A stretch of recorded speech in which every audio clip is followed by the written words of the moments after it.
Salut tout le monde, j'espère que vous allez bien. Alors, la fois dernière, on avait eu à parler de l'outil B4A comme sous forme d'introduction. Alors aujourd'hui, ce que je vais faire, c'est vous guider dans l'installation de cet outil. Tout d'abord, vous venez sur le site Anywhere Software b4x.com et vous descendez. Ici, vous pouvez trouver les différents outils proposés par cette entreprise. Nous, ce qui nous intéresse, c'est B4A. Alors, vous cliquez sur More Info au niveau de B4A et cette page apparaît. Donc, c'est cette page-là qui va nous guider dans l'installation de B4A. Voilà. L'installation, c'est très simple. Eux-mêmes le décrivent très bien ici. Et juste en suivant ce qui est là, vous pouvez l'installer très facilement. Vous verrez, c'est très facile. Donc, ils le décrivent en ces 5 étapes, 4 principalement.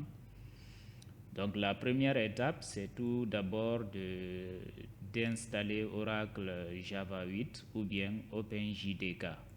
Alors, ce qu'il faut savoir, c'est que les liens sont fournis ici dans cette documentation. Tous les liens dont vous aurez besoin sont fournis dans la documentation ici. Alors, moi, j'ai installé OpenJDK 11 parce que c'est soit Java 8, soit OpenJDK 11. Alors, si je viens ici au niveau de mes dossiers, vous pouvez voir que là, JDK 11, ici, c'est ici que je l'ai installé moi. Donc, vous aussi, ce que vous faites, vous cliquez sur le lien ici, Download, il va vous télécharger un dossier compressé. Donc, vous le décompressez et vous le placez dans votre disque, soit dans le disque local ou bien vous le placez quelque part où il est accessible. Par exemple, dans le disque C, mais pas à l'intérieur des dossiers comme Program Files ou Programmes qui sont des dossiers qui exigent des priorités, en quelque sorte, qui exigent des autorisations d'accès. Donc, vous le placez tout simplement soit dans le disque C, soit ailleurs, dans un dossier qui ne requiert pas des autorisations d'accès. Ensuite, quand vous finissez de décompresser l'OpenJDK, vous venez à la deuxième étape ici, donc qui consiste à télécharger le SDK et ses ressources. Donc, pour télécharger le SDK aussi, vous allez sur ce lien-là, vous cliquez dessus et automatiquement, il va vous télécharger des fichiers. Ensuite, ici, vous téléchargez les ressources requises et les deux fichiers que vous venez de télécharger, vous les décompressez dans un même dossier. Je m'explique ici, par exemple, pour mon cas, ici, B4A SDK. J'ai créé un dossier B4A SDK dans lequel j'ai décompressé le contenu des deux fichiers compressés que je viens de télécharger, de vous demander de télécharger ici, c'est-à-dire le Android SDK Line Tools et le Requires Resource. Donc, vous les décompressez dans un même dossier comme je l'ai fait ici.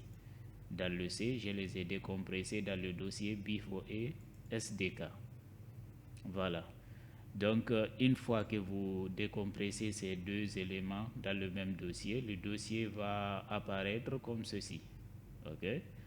Voilà. Donc, une fois que cela est fait, vous téléchargez maintenant B4A, l'application B4A. Donc, vous suivez ce lien qui est là, qui va vous permettre de télécharger B4A. Ensuite, vous l'installez. Pour l'installer, c'est tout simple. Vous suivez les instructions d'installation et vous l'installez. Donc, une fois que vous avez installé B4A, maintenant pour pouvoir compiler votre application sur votre téléphone, c'est-à-dire un périphérique réel comme votre téléphone Android, il va vous falloir soit une application qu'on appelle B4A Bridge, soit utiliser un câble USB et activer le mode développeur et le débogage USB dans votre téléphone. Donc l'application B4A Bridge est très pratique. Si la méthode de débogage USB est un peu compliquée pour vous, vous pouvez vous procurer de cette application sur Play Store, l'installer dans votre téléphone et suivre les instructions. Encore une fois, tout est très très simple. Voilà, une fois que cela est fait, les étapes d'installation sont terminées. Là, en 5, on vous propose de rejoindre la communauté qui, je précise, est une communauté très très active, et quand vous avez des problèmes, il suffit juste de les poser et à la minute après, il y a quelqu'un qui viendra vous apporter des solutions. Et souvent, c'est le développeur lui-même, le propriétaire, disons, de l'entreprise, si je peux dire comme ça, qui se nomme RL Usuel. Il est le plus actif parmi les membres de la communauté. Il vient souvent vous apporter des solutions.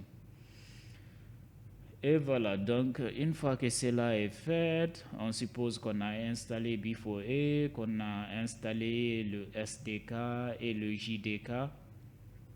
On est prêt à lancer B4A maintenant.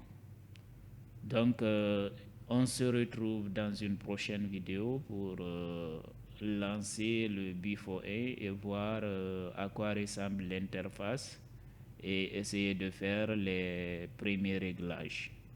Allez, bonne suite.